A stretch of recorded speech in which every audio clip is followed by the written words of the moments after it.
إن الحمد لله نحمده ونستعينه ونستغفره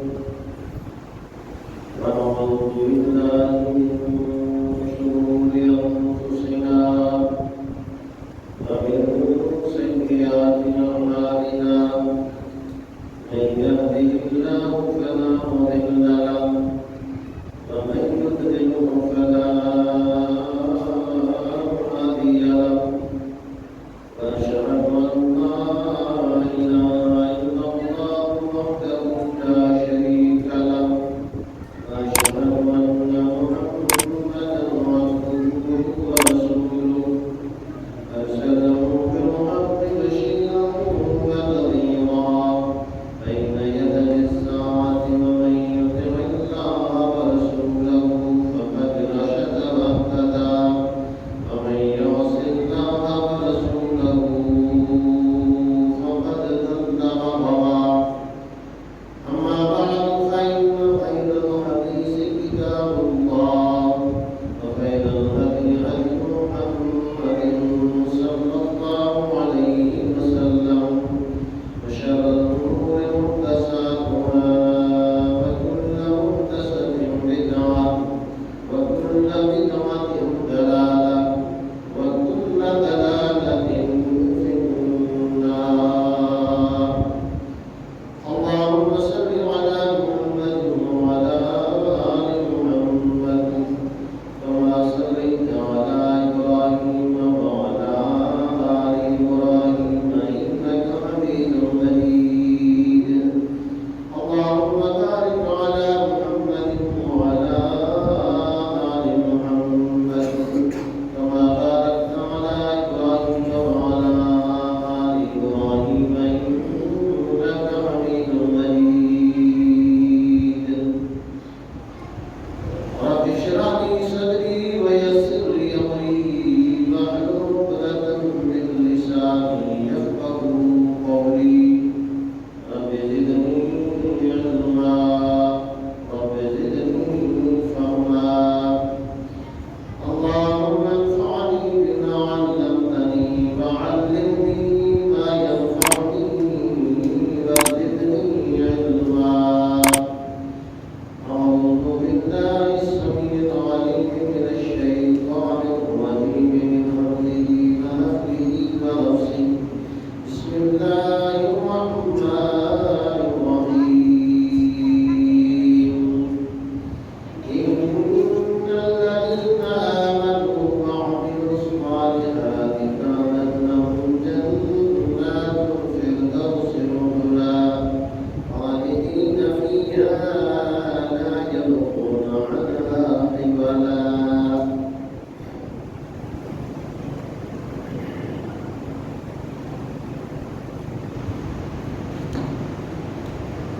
بے شک وہ لوگ جو ایمان لائے اور عمل صالح کرتے رہے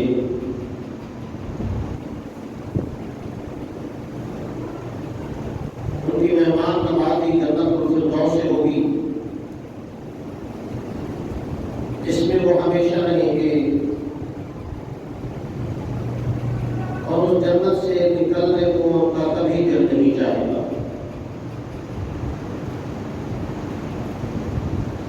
ہر قسم کی حمد و ثنا تعریفی اور تحمیدی کلمات بڑھائی اور کبریائی اللہ رب العالمین کے واسطے ہے جو ساری کائنات کا مالک اور خالق ہے، اس کے خوشام اور راضی فرما ہے.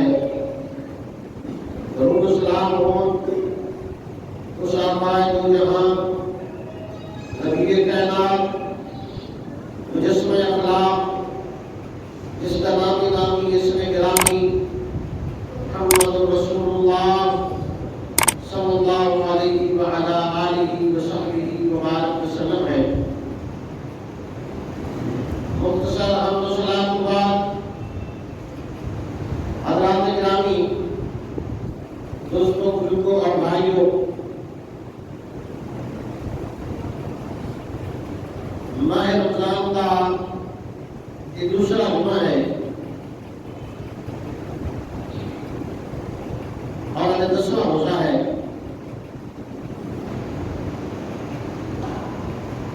گویا کہ 1/3 ماہ رمضان گزر چکا،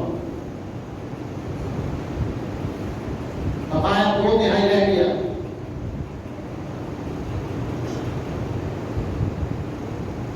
تو بھائی یہ جو قیمتی لمحات نے اور انتہائی قیمتی ایام، ان لمحات اور ایام کو کچھ حاصل کر لو،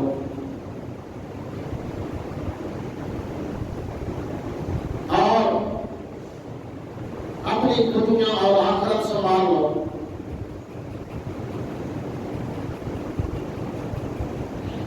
میرے بھائیوں، کچھ حضرات کے سامنے میرا ایک موضوع چل رہی ہے، میں اپنے اس سے موضوع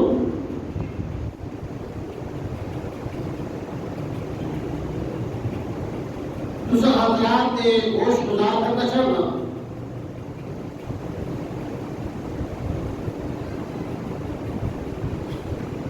تاکہ یہ اہم ترین موضوع واقعی اور میری سمجھ جا رہے ہیں۔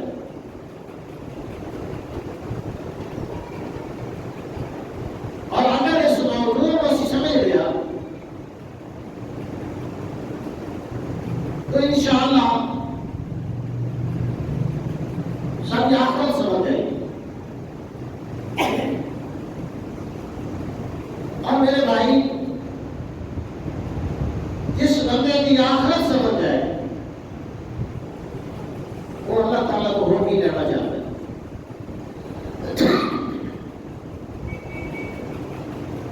اور میری زندگی کا مقصد یہ ہے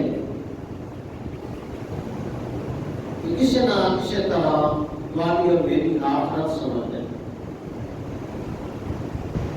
اور میرے بھائیوں،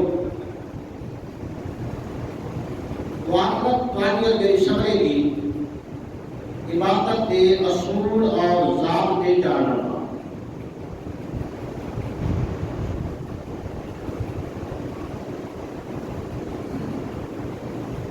جب تک عبادت کے بنیادی اصول اور ضابطے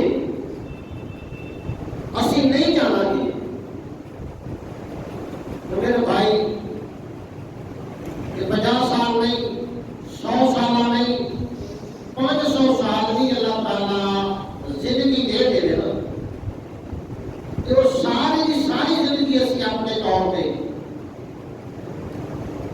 اپنی طرح کے مطابق نیکی اور ثواب پر مان کے ملا دیں گے، لیکن عبادت کے بنیادی اصول اسی چھوڑ دیں گے۔ یہ 500 سالہ عبادت بھی سارے کچھ نہ ہو جائے، رہنا ہو جائے۔ اس وقت میرے بھائیوں، عبادت کے بنیادی اصول کو سمجھو، قرآن کے ہوگا، پیارے نبی صلی اللہ علیہ وسلم نے فرمان بھی ہوگا۔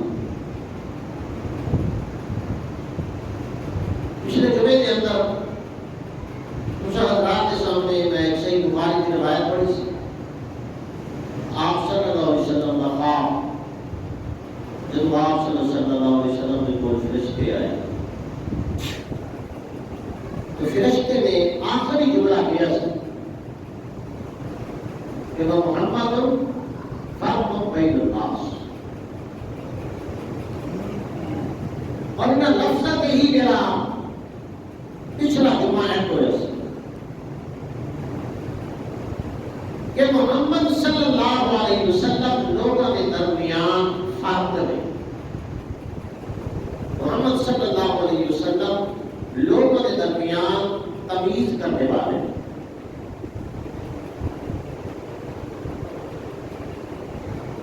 تو میرے بھائی، وہ فرق کیا ہے، وہ تمیز کیا ہے؟ انسان کو نبی صلی اللہ علیہ وسلم کی سنت کا صحیح فہم حاصل ہو، سنت کی سمجھ آ جائے،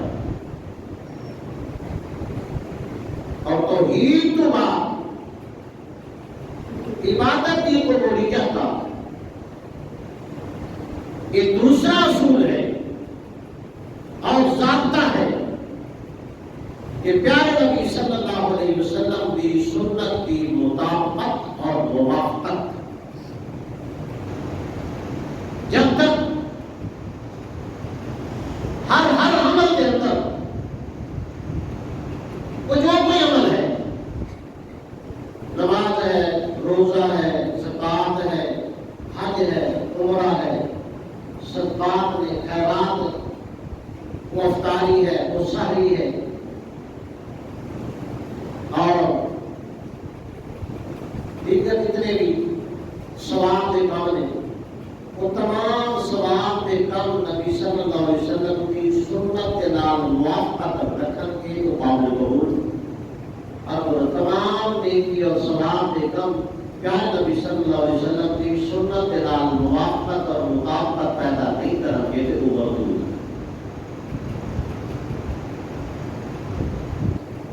ایک اصول ہے عبادت کا، اسی سمجھو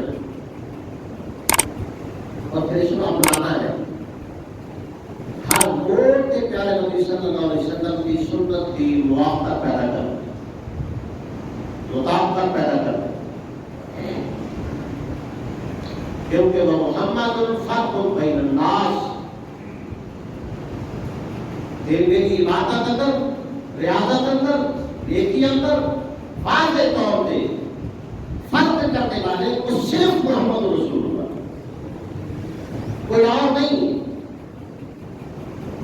نہ وہ برادری ہے، نہ وہ پیر و مرشد ہے، نہ وہ کوئی امام ہے۔ تیری میری عبادت کے درمیان فرق پیدا کرنے والے کون ہیں؟ صرف محمد رسول اللہ صلی اللہ علیہ وسلم، کوئی دوسری شخصیت نہیں۔ یہ تو اس بات کو اسے اجاگر کرتے ہیں کہ بعض بیچارے لوگوں کو بڑی تکلیف ہوگی، بھائی دست بستہ میری والے سامنے التجا ہے، تکلیف نہیں ہونی چاہیے بلکہ سمجھنا چاہیے، یعنی بات تو میری خیال آئی گی، یہ بات تو ہو رہی ہے میری اوپرلی نجات کی، اور میں الٹا سٹپٹا رہی ہوں، میں الٹا غصے ہو رہی ہوں۔ یہ لوگ صرف محمد رسول اللہ کی بات نہیں کر رہے، امامہ نہیں تو محمد صلی اللہ علیہ وسلم کو ہی مسند ہے، دین یہ ہے، امامہ کیوں نہ بنی، پیر و مرشدی کیوں نہ بنی؟ کئی بات ہوئے ہیں کہ میرے بھائی سارے تو ملک کا پیر و مرشد نام لینے شرم ہوگی، ہے کوئی ایسا پیر و مرشد جو نبی صلی اللہ علیہ وسلم نے دین کو سمجھ رہا ہو اور پھر اس دین کے اوپر ہوگی وہ عمل ہو نبی کی سنت کے نال ہوئے اس سے عمل کی مطابقت ہوئے، ہے کوئی پیر و مرشد؟ سارے لوگ کا ملک کے اکثر لوگ پیر و مرشد پیچھے چل رہے ہیں، اس بیچارے کو نبی صلی اللہ علیہ وسلم کی سنت کے لیے بے ہی نہیں ہوگی، نہیں سمجھ رہا۔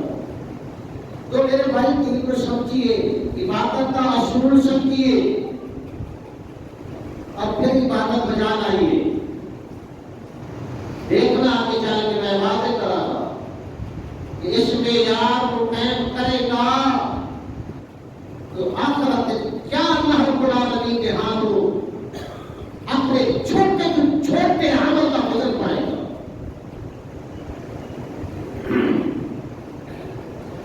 امام مالک رحمہ اللہ جو حدیث کے بہت بڑے امام ہیں اور بہت بڑے فقیہ، دنیا کے اندر بنا چار آئمہ کی تقلید کی جاتی ہے، انہوں نے بھی امام مالک کی ہے، لیکن دیکھیے میرے میں خود امام مالک کی فرما رہے ہیں، جس کی دنیا کی تقلید کر رہی ہے وہ خود کیا فرما رہے ہیں؟ کیا میں کیا نہیں تقلید کروں یا کوئی اشارہ کی کروں؟ لیکن انہوں نے بات سمجھائی اور بڑے پیارے باتیں سمجھائی، فرماتے ہیں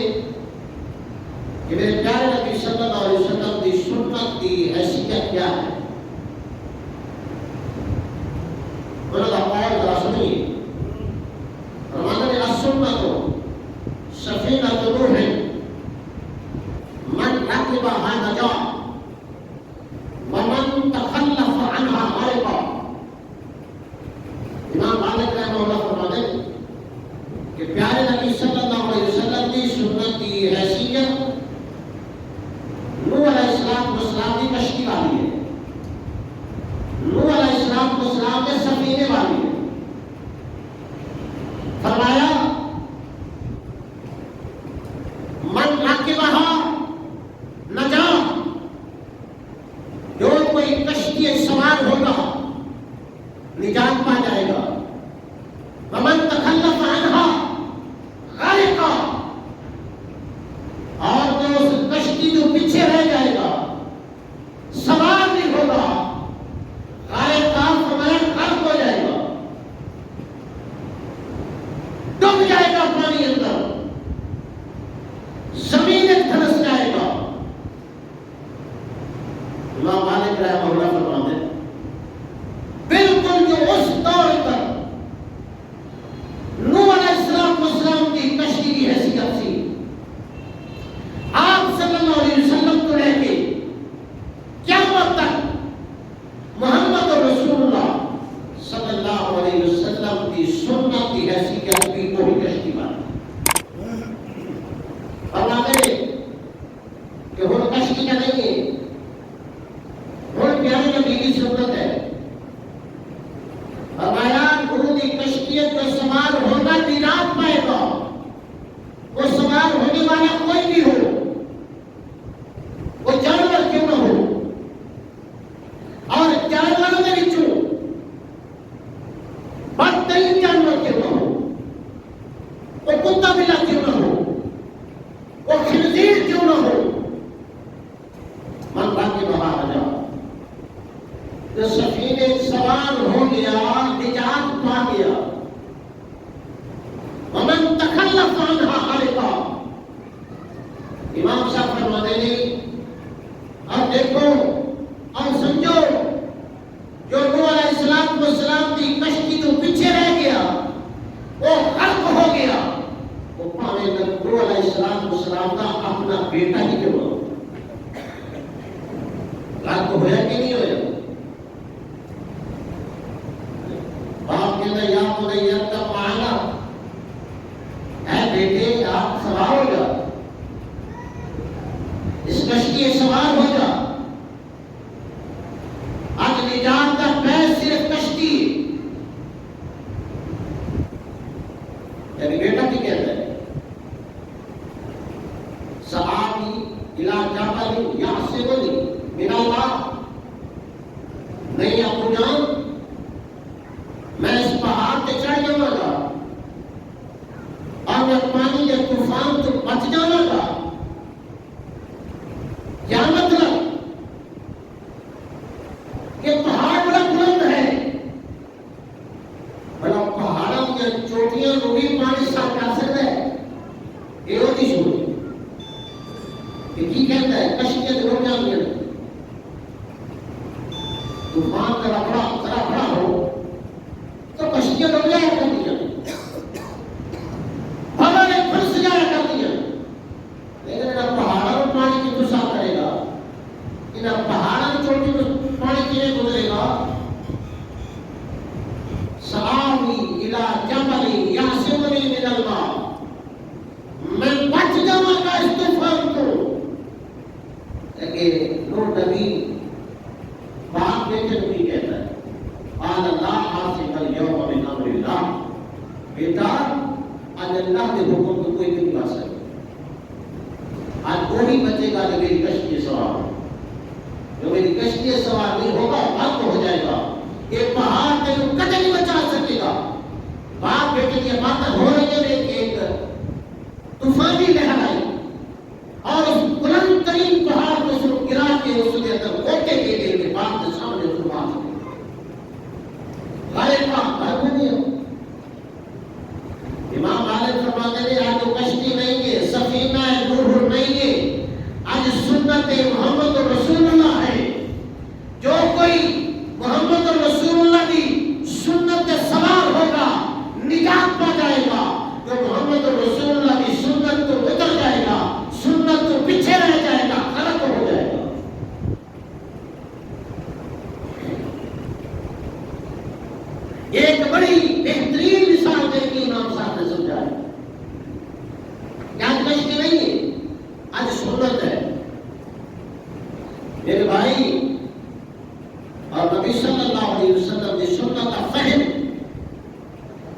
توحید کے بعد ہر چیز پہ مقدم ہے.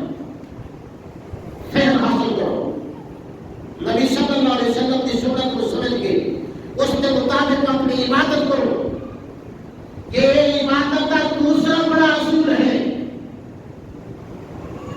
میرے بھائی جس بندے کو عبادت کے اصول کا نہیں پتا، کیا فائدہ ہوگی عبادت کا؟ وہ انسان تو قابل رحم ہے، بیچارہ ہے وہ انسان، اس میں عبادت کے بنیادی اصولوں کا نہیں پتا، اس میں عبادت کے ضابطے کا نہیں پتا. وہ انتہائی قابل رحم ہے. اللہ اکبر. اور میرے بھائی، انسان آج عمل کرتا ہے کیا عبادت کرتا ہے اپنی طلب کے مطابق، اپنی خواہش کے مطابق. جنہیں دل آیا اسے طرح اس نے عمل کر دیا. وہ عمل برادری کا ہے تو انہیں کچھ چلا جائے گا، بات طاقت ہے تو اس کو اپنا لے گا، پیر مرشد ہے تو بس اس کو پکڑ لے گا، کوئی امامت ہے تو بس اس تک محدود ہو کے رہ جائے گا. یعنی اپنی طلب، اپنی مرضی، اپنی منشا. اور اللہ تعالیٰ کہتا ہے قرآن مجید اندر کہ میرے بندے ہو، اے نبی صلی اللہ علیہ وسلم نے امتی ہو، میری عبادت، میرے سامنے اگر کوئی نیکی کرنی ہے، ثواب حاصل کرنا ہے تو انسانی طلب دے، میں جنت نہیں دیا.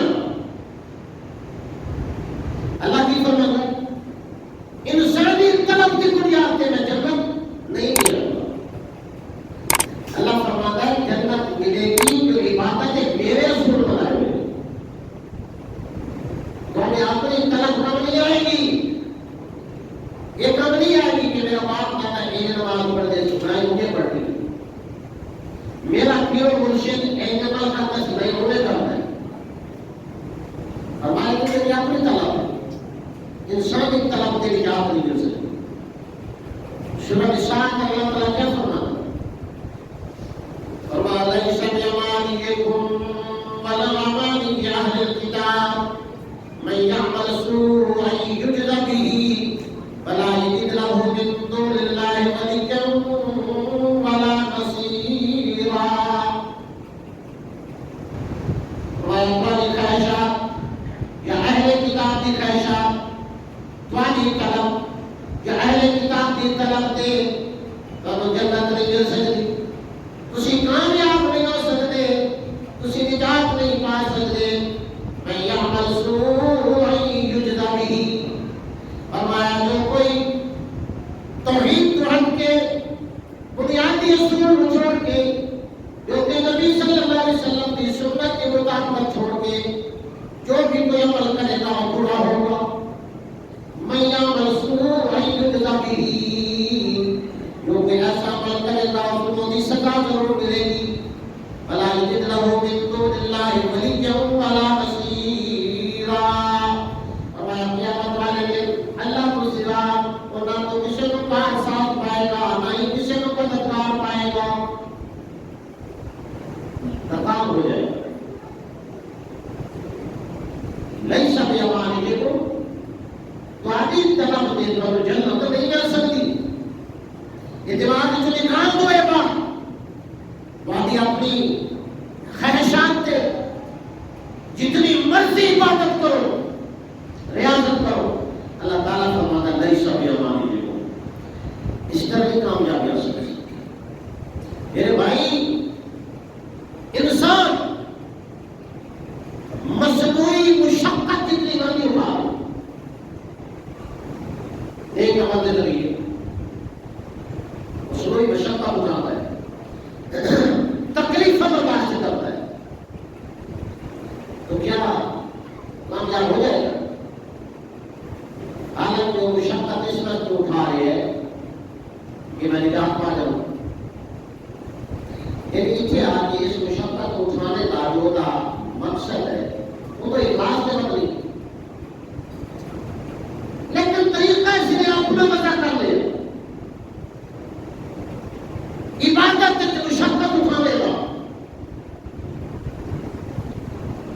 سی عبادت کا فائدہ ہوگا سی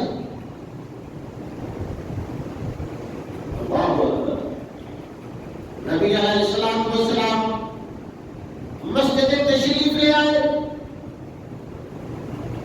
رسی لٹکی ہوئی ہے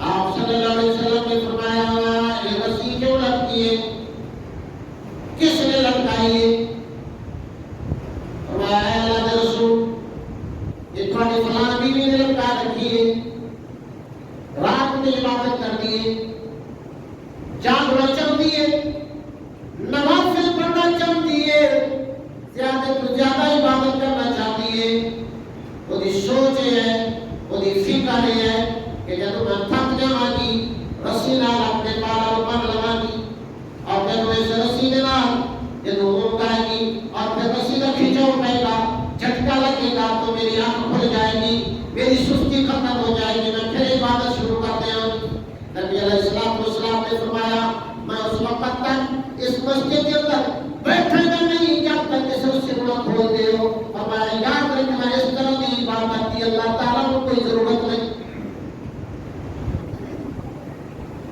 ہمیں کچھ تھک جاؤ گے اللہ نہیں تھکے گا ایک اور صحابی رسول صحیح بخاری شریف اندر حدیث موجود ہے صحابی رسول نبی صلی اللہ علیہ وسلم کے نام حج واسطے جا رہے ہیں ذرا توجہ نہ سنتا ہے بات یہ حدیث حج کے جا رہے ہیں کہ کدھر جا رہے ہیں محمد رسول اللہ صلی اللہ علیہ وسلم کے نام اور اس نے آپ کو ایک سوچ بنا لی آپ صلی اللہ علیہ وسلم نے کتنے حج کیتے ہیں ایک حج ہجرت الوداع سن 10 ہجری یہ صحابی رسول نبی صلی اللہ علیہ وسلم کے نام حج واسطے جا رہے ہیں سفر حج نبی کے نام کر رہے ہیں اس نے اپنی ایک سوچ بنا لی ایک نظریہ بنا لیا نظریہ قائم کیا کہ نبی کے نام حج ہے پیغمبر کے نام حج کرنا ہے میں کیوں نہ اس حج کو نشانی بنا دیا جب میں اس حج کو میں 4 چند لگا دیا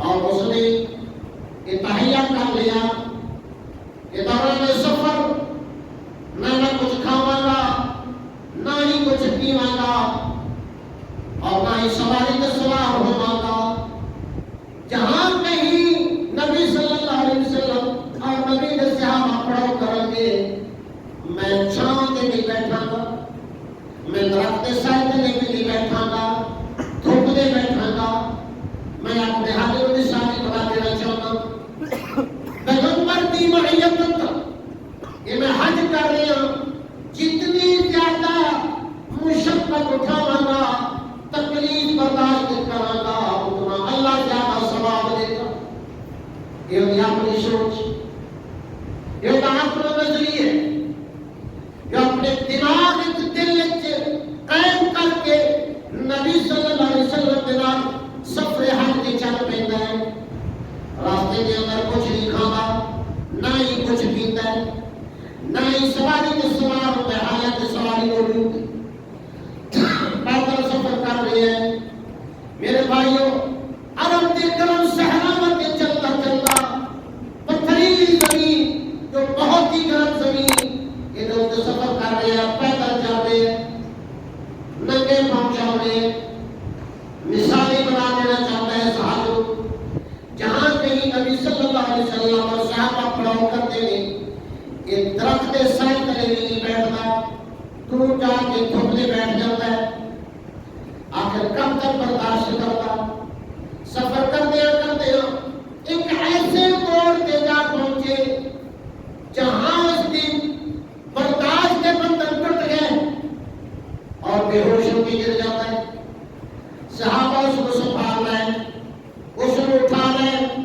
سنبھالا دے رہے ہیں پیارے نبی صلی اللہ علیہ وسلم کی نظر پڑ گئی آپ صلی اللہ علیہ وسلم فرماتے ہیں یہ کیا بات رہے یہ کیا ہو رہے ہیں صحابہ دستے میں اے اللہ کے رسول صلی اللہ علیہ وسلم اس آدمی نے واردات حج کا سفر کیتا اس نے اپنا ایک نظریہ قائم کیتا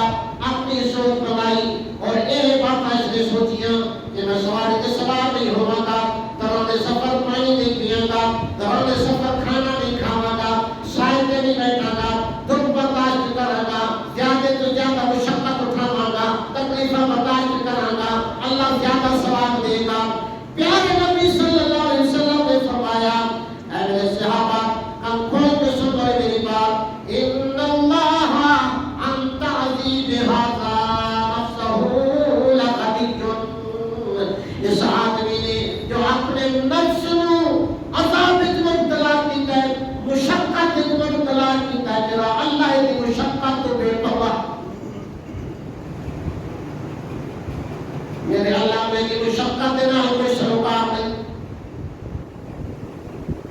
انتانی بہذا نفسہ لا تنیجن، یہ جو اپنے آپ کو عذاب دے رہے ہیں، اپنے آپ کو وسیعت دے رہے ہیں، تکلیفیں دے رہے ہیں، تکلیفیں اٹھا رہے ہیں اور سمجھ رہے عبادت ہے. اللہ تعالیٰ نے ایسی عبادت تو بے پرواہ ہے، بلکہ اللہ جو کہ ناراض ہوگی. کیوں ناراض ہوا؟ کہ طریقہ سنت چھوڑ رہا ہے. نبی علیہ السلام کا طریقہ سے فراموش کیا.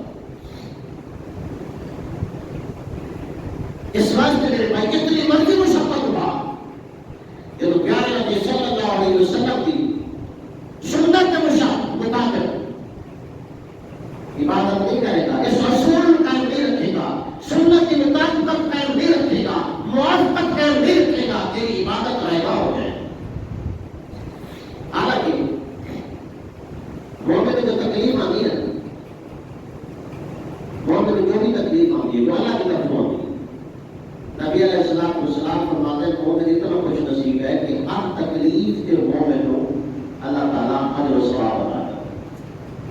مومن کی ہر تکلیف دے. آپ صلی اللہ علیہ وسلم نے فرمایا حتیٰ کہ مومن کو کنڈا بھی لگ جائے گا، کنڈا بھی لگ جائے، اس کنڈے لگنے کے صبر کرتا ہے کہ اللہ اس کا جسم اجر عطا کرتا ہے. نبی علیہ السلام نے فرمایا الحمہ حد کل مومن من النار. فرمایا مومن کو جو بخار چڑھ رہا ہے، بخار، تو فرمایا مومن کا بخار جہنم کی آگ کا ایک حصہ ہے. مومن کا بخار دوزخ کی آگ کا ایک حصہ ہے. کیا معلوم، کیا پتا چلے گا کہ مومن میں جو بخار چڑھتا ہے نا، بخار چڑھتا ہے شدت نال، وہ مومن تو اللہ رب العالمین کو دوزخ کو عذاب کرتا ہے. پھر اللہ کو دوزخ کا عذاب، دوزخ کی آگ کا عذاب نہیں دے گا. امام حسن بصری رحمہ اللہ کا قول ہے کہ مومن کا ایک رات کا بخار انہوں تمام گناہوں کو پاک صاف کر دیتا ہے. ایک رات کا بخار، یہ مومن کی شان ہے، یہ مومن کی عظمت ہے. یہ میرے بھائی جو اس میں تکلیف اللہ کی طرف آ رہی ہے اس کے ثواب ہی ثواب ہے، دوزخ تو آزادی ہے. لیکن اگر عبادت کرتے ہوئے، عمل کرتے ہوئے، نیکی کرتے ہوئے وہ طریقہ محمدی چھوڑ دیتا ہے، اپنا کوئی طریقہ بدل کرتا ہے، وہ پانے کی جتنی مرضی مشقت اٹھا لے اللہ کی قسم کی عبادت قابل ہو، جتنی مرضی مشقت اٹھا وہ قابل قبول نہیں. اسی طرح میرے بھائیوں یہ بات یہ نشین کر لو کہ اللہ رب العالمین نے قیامت والے دن کچھ بتیل کرنی ہے، سوال و جواب کرنے. یہ مرحلہ بڑا اوکھا ہے، بڑا سخت مرحلہ ہے. یہ تین پیشیاں بتے دیا، ذرا نہ پیشیاں جو کہ غور کرنا، توجہ کرنا ان پیشیاں پہ. یہ پیشیاں کوئی دنیاوی عدالت یہ نہیں ہے. یہ تیرا میرا دل گھٹا تین ہے کہ دنیاوی عدالت کٹے جا کے کھڑے ہو جائے، میں کہتا کھڑا نہیں ہوا، اللہ قائم کھڑا کرے، کھڑے ہو جائے کہ پیر کمرے ہو گئے، پتہ نہیں جان کیا فیصلہ سنائے گا. یہ تو سارے سامنے سارے جیسا بندہ بیٹھا ہے، وہ جتنے اللہ تعالیٰ سامنے ہوگا، اللہ رب العالمین اتنے بندیاں تیرا جہاں کی بات ہو. کتنا کٹھن معاملہ ہے، کبھی نہیں سوچا تم لوگ نے اس بارے کہ وہ آخرت والیاں پیشیاں کتنی مشکل ترین، کتنی کٹھن، اور اللہ رب العالمین نے پیشی نے نام لیا. سورہ صافات میں اللہ فرماتا ہے وَقِفُوهُمْ إِنَّهُمْ مَسْئُولُونَ مَا لَكُمْ لَا تَنَاصَرُونَ بَلْ هُمُ الْيَوْمَ مُسْتَسْلِمُونَ وَأَقْبَلَ بَعْضُهُمْ عَلَىٰ بَعْضٍ يَتَسَاءَلُونَ.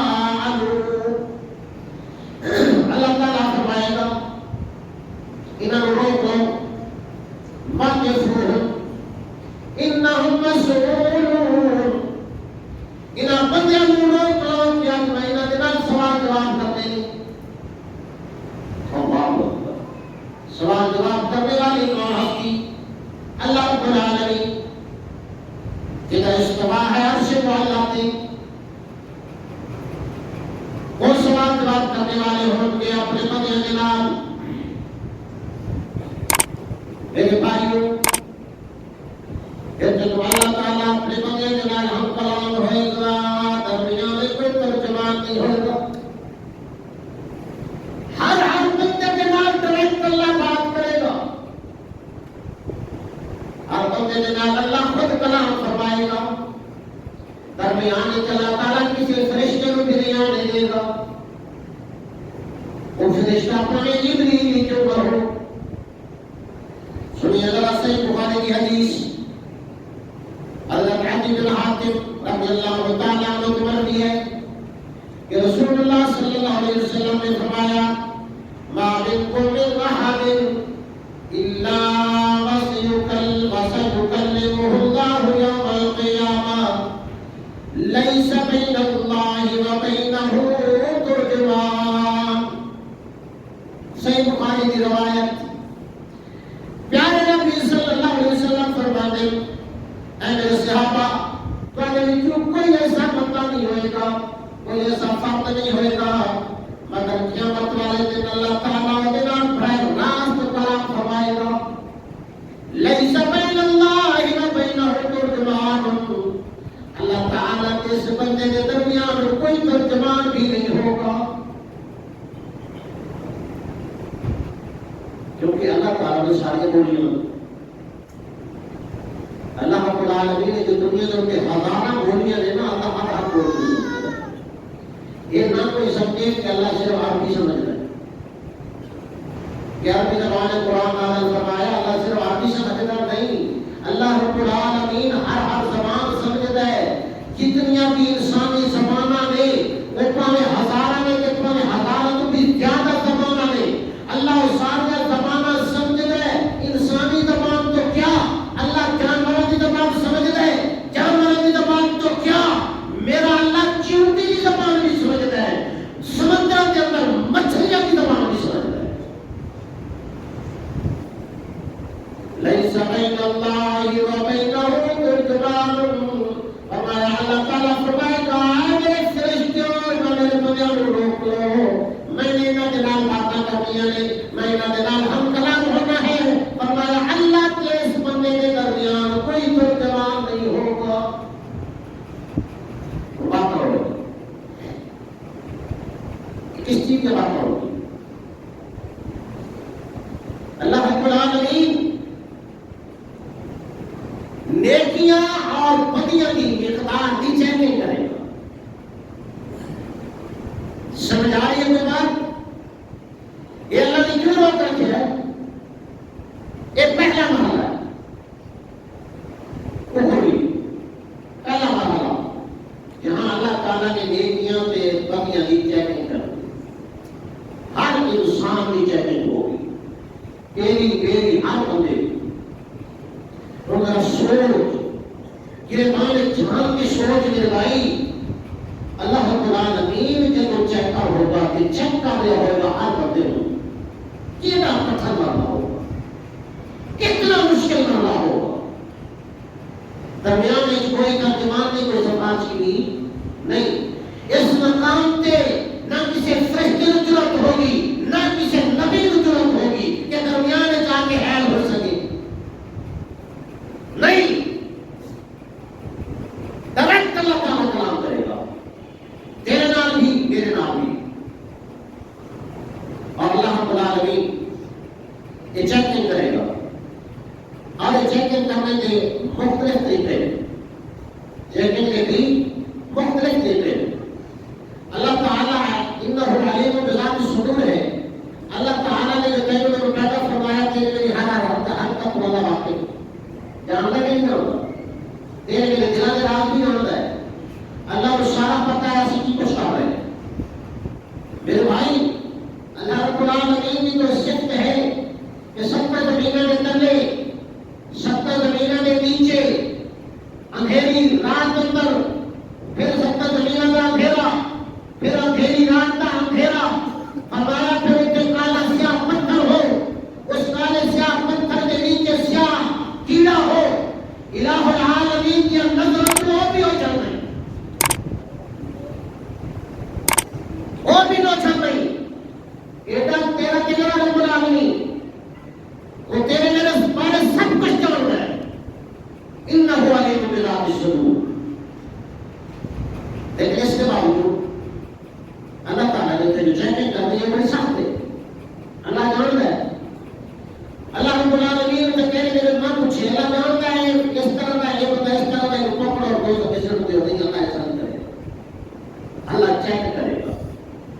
پھر فرمایا وَإِنَّ عَلَيْكُمْ لَحَافِظِينَ كِرَامًا كَاتِبِينَ يَعْلَمُونَ مَا تَفْعَلُونَ۔ فرمایا میں اللہ بھی بڑے بڑے جاننا ہے، اس کے باوجود میں کرامن کاتبین بھی مقرر کر چھٹے نے، جڑے تھوڑی ہر حرکت کو لکھنے پے نے، ہر چیز کو نوٹ پہ کرتے نے، اور تھوڑی مکمل زندگی کی ویڈیو بنا رہے ہیں۔ اِنَّ عَلَيْكُمْ لَحَافِظِينَ كِرَامًا كَاتِبِينَ يَعْلَمُونَ مَا تَفْعَلُونَ۔ جو کچھ تسی کرتے ہو کرامن کاتبین جان دے، اور لکھ رہے مرتب کا اس مقام کے میں فرشتے رجسٹر بھی ہوں گے، اللہ بھی تیرے میرے بارے جانتا ہے، کیونکہ علیم بذات الصدور ہے، فرشتے رجسٹر بھی آ گئے۔ اس کے باوجود اللہ رب العالمین بندے کو پوچھے گا، ہر بندے کو اللہ تعالیٰ اس مقام کے پوچھے گا جو پہلا مرحلہ کی کچھ کرتا ہے، کس طرح زندگی گزاری گئی، کس طرح کمال بنایا ہے، اس طرح تمہیں جوانی گزاری بڑھاپا گزارے، اللہ رب العالمین ہر حق سوال کرے گا، اور بندہ اٹھے جھوٹ بھی بولے گا، اللہ کے سامنے بندہ جھوٹ بولے گا، کیا کہے گا؟ سرانا نکل، یہ بندہ کہے گا واللہ ربنا ما كنا مشرکین، اے اللہ قسم ہے اللہ اس اللہ کی جو تو ساڈا رب ہے، اسی نے کدے شرک کیتا ہی نہیں،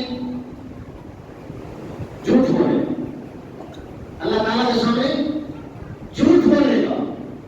اللہ تعالیٰ فرماتا ہے اچھا میرے بندے تو سچ نہیں بولتا، پھر سچ بولنا میں اللہ کو نہیں آتا ہے۔ قرآن کہتا ہے اليوم نختم على افواہہم وتکلمنا ایدیہم وتشہد ارجلہم بما كانوا یکسبون۔ جب یہ بندہ جھوٹ بولے گا اللہ کے سامنے، جب اللہ کی پیشی لگی ہوئے گی، بندہ جھوٹ بولے گا میں فلاں جرم نہیں کیتا، میں فلاں گناہ نہیں کیتا، میں بدعت نہیں کیتی، میں شرک نہیں کیتا، بندہ مکرتا بھی ہے، بندہ جھوٹ بولتا بھی ہے۔ اللہ رب العالمین فرماتا ہے اس وقت میں اس بندے کے منہ تے مہر لگا دیا گا، اليوم نختم على افواہہم وتکلمنا ایدیہم وتشہد ارجلہم بما كانوا یکسبون۔ فرمایا تیرے ہاتھ بولیں گے، تیرے پاؤں کے خلاف گواہیاں دیں گے، جو کچھ کرتا رہا، جو کچھ عمل کماتا رہا، منہ تو بول لگی،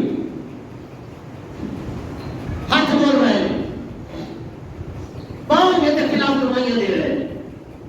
اللہ اکبر۔ سورہ حامیم میں سجدہ کے اللہ فرماتا ہے وَيَوْمَ يُحْشَرُ أَعْدَاءُ اللَّهِ إِلَى النَّارِ فَهُمْ يُوزَعُونَ۔ فرمایا جب حشر ہوگا، میدان محشر لگے گا، جب کوئی اپنی طرف نہ بنے دھکے لیا جائے گا، فرمایا اتنے نہ بنے پھر جمع کر لیا جائے گا، سارے بندیاں جمع کر لیا جائے گا۔ اللہ تعالیٰ فرماتا ہے حَتَّى إِذَا مَا جَاءُوهَا شَهِدَ عَلَيْهِمْ سَمْعُهُمْ وَأَبْصَارُهُمْ وَجُلُودُهُمْ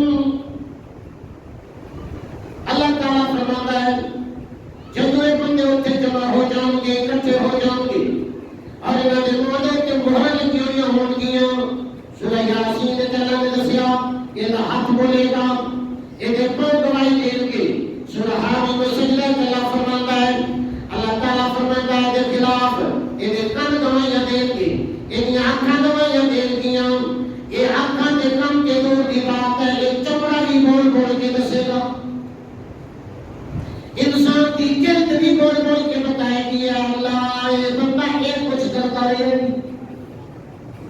اللہ اکبر. پھر وہ بندے کہیں گے, بندہ کہے گا وقالوا لجلودهم لم شهدتم علینا. یہ بندہ کہے گا او بدبختہ, صحیح مسلم کی روایت ہے کہ بندہ کہے گا تو آگے بچان کی خاطر کہ میں سارے جھوٹ بول رہا سوں, بدبختہ کیوں میرے خلاف گواہیاں دیتا پی ہے, کیوں میرے خلاف بولتا پی ہے. آخر بھی بندہ کہے گا, اللہ بولے پوچھے گا, حدیث پہ ثابت ہے, اللہ پوچھے گا آنکھ تو کی دیکھا, آنکھ کہے گی میں فلاں فلاں چیز دیکھی. اللہ کہے گا اس کان میں تو کی گوش ہویا, کان کہے گا میں فلاں فلاں چیز سنتا رہا اپنی جاتے. میرے بھائی ہاتھ میں اللہ پوچھے گا تم کیا پکڑے رہا, جو کچھ ہاتھ میں پکڑیا ہوگا ہے بول بول کے دسے. میں یہ فلاں فلاں چیز پکڑی, پاؤں جس طرف چل کے چلتا رہا, جس گناہ کی طرف گیا, یہ پاؤں بھی بول بول کے دسن کے میں فلاں فلاں گناہ والی طرف چل کے گیا. اللہ اکبر. وقالوا لجلودهم لم شهدتم علینا. میرے بندہ کہے گا میرے خلاف تو کیوں گواہیاں دیتے پے ہو, وہ تمہارا سچیاں نہ ہسو, تمہاری خاطر تو میں سب کچھ کر رہی ہوں, میرے خلاف کیوں پہ بول دے ہو, بلکہ اپنے خلاف کیوں پہ بول دے ہو. اللہ فرماتا ہے وہ پھر کہیں گے, آنکھ بھی کہے گی, کان بھی کہے گا, ہاتھ بھی کہیں گے, جلد بھی کہے گی, پاؤں بھی کہیں گے. قالوا انطقنا الله الذي ينطق كل شيء. یہ کہیں گے سب اس اللہ نے بلوایا ہے, جڑا اللہ ہر چیز کو بلوا لیتا ہے. انطقنا الله الذي ينطق كل شيء. اللہ وہ ہے جڑا ہر چیز کو بلوا لیتا ہے, انہیں سب بلوایا ہے, اسی کیوں نہ بولیے. اللہ وہ ذات ہے جو زمین کو بھی بلوائے گا, بڑی پیشی ساتھ ہے. اس سے پہلے مرحلے تھے فرمایا کمی گواہیاں دے رہے ہیں, آنکھیں گواہیاں دے رہی ہیں, اور فرمایا چمڑا بھی گواہی دے رہے ہیں, ہاتھ اور پاؤں بھی گواہی دے رہے ہیں. پھر اللہ رب العالمین اس کے باوجود یدی اپنی گواہیاں کے خلاف نے, پھر اللہ زمین کو بلوائے گا. یومئذ تحدث اخبارها. اللہ زمین کو کہے گا اے زمین, اور تم ذرا بول, اپنے راز ذرا ابل دے. اے بندہ جس کا مسکن تو بنی, جس نے ساری زندگی تیرے اوپر گزاری ہے, اے زمین ذرا آج اپنے راز ابل دے, تیری پیٹھ دے رہے کہ کیا کچھ کرتا ہے. اللہ اکبر. یومئذ تحدث اخبارها. اللہ فرماتا ہے اس دن یہ زمین اپنے بندے نے ہر راز کو بیان کرے. یہ زمین بھی بولے گی. اتنا کٹھن مرحلہ یہ اللہ تعالیٰ کے سامنے پہلی پیشی کہ الہ العالمین برائے راست اپنے بندیاں دلال باتاں کر رہے ہیں. ادھر زمین بول رہی ہے یہ بندہ میرے ہوتے اتنا عرصہ رہا, اتنے سال رہا, اتنے سال, اتنے مہینے, اتنے دن, اے اللہ میری پیٹھ نے میری پشت میں کے فلاں فلاں کام کرتا ہے. اور کام ہے کتنا مشکل ہے. یہ میرے بھائیوں میں آگے چل کے یہ ثابت کرنا ہے کہ یہ اللہ تعالیٰ اتنی سخت پیشی کیوں لگا رہے ہیں. پھر اگلی پیشی آئی, یہ تو پہلی پیشی ہے کہ اللہ رب العالمین نیکیاں تے بدیاں دی مقدار دی چیکنگ کر دے, جس کے ذریعے بندے کے آزاد بلوا لے, زمین کو اللہ بلوا لے, سب کچھ جاننے کے باوجود, فرشتے کے رجسٹر کے باوجود, پھر اللہ تعالیٰ کیوں چیک کر رہے ہیں. پھر اگلی چیکنگ, اور وہ چیکنگ ہے ترازو کی. یہ تو ہو رہی ہے نا باتاں اللہ تعالیٰ کے بعد. پھر اگلا مرحلہ وہ ہے ترازو کا, وزن کا. اس سب کچھ اللہ کیوں چیک کرے گا؟ صرف بندے کے عمل کو اللہ تعالیٰ کے اس کی عبادت کو چیک کرے گا اس واسطے کہ اس نے معیار محمدیہ بنایا ہے. اپنی ساری زندگی کے اندر اس نے جو نماز پڑھی, اس نے جو روزہ رکھا, اس نے جو زکات دی, اس نے جو رات کا قیام کیتا, اس نے جو سحری کھاتی, اس نے جو افطاری کی تھی, اس نے جو صدقہ دیتا، اس نے جو حج کیتا، اس نے جو عمرہ کیتا، اس نے جو دعا منگی، اس نے جو نظر و نیاز دی، منت منگی، اس ہر عبادت کے اندر معیار محمدی قائم ہے کہ اے اللہ تعالیٰ نے چیک کرو. تو انشاءاللہ اگلے جمعے کے اندر میں اسے موضوع کمپلیٹ کروں گا. اللہ کو دعا ہے کہ اللہ رب العالمین اس معیار کو سمجھنے کی توفیق نصیب فرمائے. واخر دعوانا